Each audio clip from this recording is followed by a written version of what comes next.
To my supporters, to my champions, to my sisterhood of the traveling pantsuits,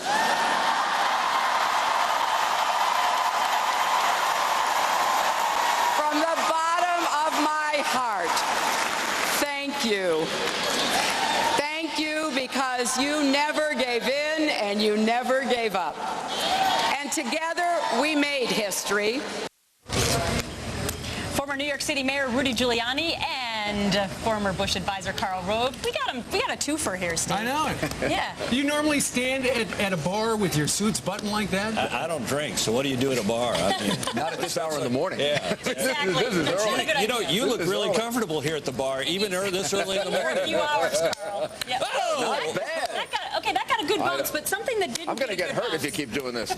No bounce for the Biden effect. Wondering how this whole Hillary Clinton speech is going to play now for Barack Obama. Carl, you first.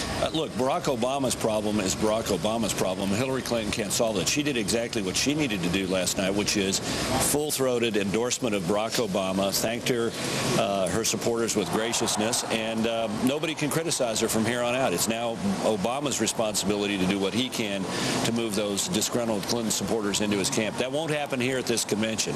It's going to take weeks of hard effort afterwards. Mayor? Well, I think she gave a very good speech from her point of view and from our point of view, but not necessarily from Barack Obama's point of view. She never really answered the key question, which is he prepared to be president?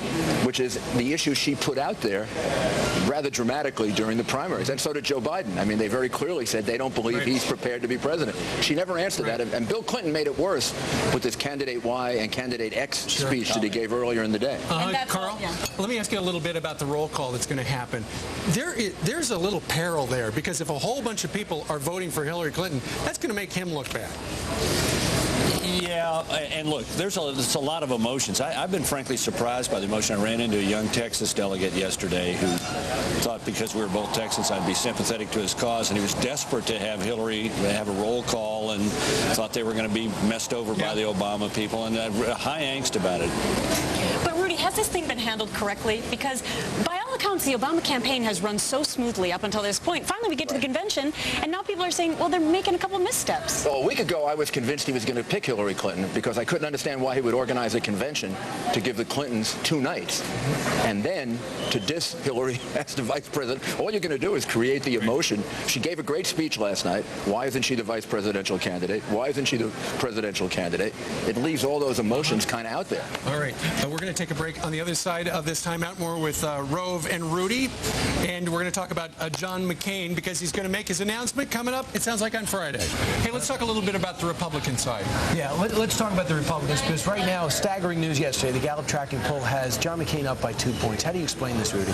Well, I explain it by the fact that it seems that since Barack Obama went to Iraq and Afghanistan, it's been one mistake after another, whether it's Georgia or stepping over Hillary Clinton and doing it in a way that created more animosity than he had to. And so I think he's had a very bad period of time. But he's going to get a bounce. I mean, it's going to be 10, 12 points by next week going in the Republican convention, maybe even 15. Barack Obama, you mean? Yeah, you can't have all this television attention and not get a. If he doesn't, he's in a lot of trouble. But at the same time, Carl, John McCain's going to announce his VP pick on Friday, 12 o'clock in Ohio, and he's going to be surrounded by his team of people, and then immediately go on a 3-day tour. So what do you think will happen to the bounce? Well, look, I think the bounce is going to be more modest because I think, look, the reason that this race, we've had 4 polls in the last 48 hours or so, 3 of them showing them tied and 1 with McCain up.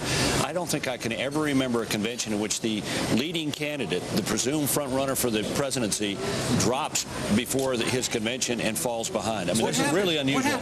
Look, the more that this race becomes about McCain versus Obama, the more people have doubts about Obama's readiness to do the job. Is he up to the job? They don't think so. A lot of people have doubts about it, and the more people become comfortable with the notion of McCain as commander-in-chief and as chief executive. Which makes you want to focus on the debates, but I want to talk about Friday. Is this man in the running, do you think, Karl Rove, as the number 2 guy? Because that's when John McCain's going to announce who it will be. One would hope. One would hope, right, Mayor? Especially very good answer, Carl. After the reception you got here yesterday. Talk about the reception. reception you got? And you think that's going to help me be a vice presidential candidate of the Republican Party? I got a great reception yesterday because I think they thought I was here to cheer for Hillary Clinton.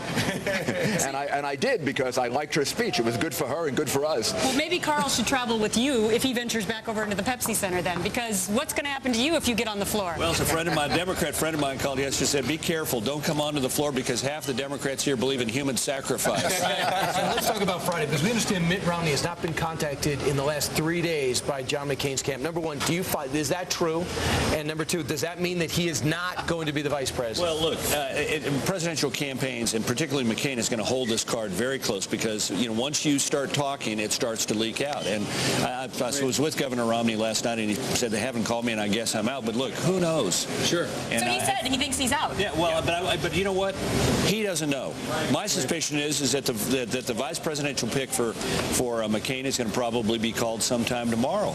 But did he change his mind after Barack Obama chose Biden, and there was so much outcry from female supporters of Hillary Clinton? We will never really know unless the candidate himself speaks on it. But my gut tells me McCain is not the kind of guy who gets up in the morning, reads a headline, and says, I'm going to change my deep-felt belief about who ought to be my vice presidential running mate. I think he's focused on who could do the job if something were to happen to me, who could be president. I think he was down last week, a week before, to 3 or 4 people. Then the choice of the vice president on the other side maybe pushes you one way or the other a little bit. But I think Carl is right. I think John has a very good idea of who it is. And Biden didn't find out until the day before, right? In fact, Biden was saying he wouldn't be vice president under any circumstances just 2 weeks before. All right, hey, guys, stick around just a couple of more minutes.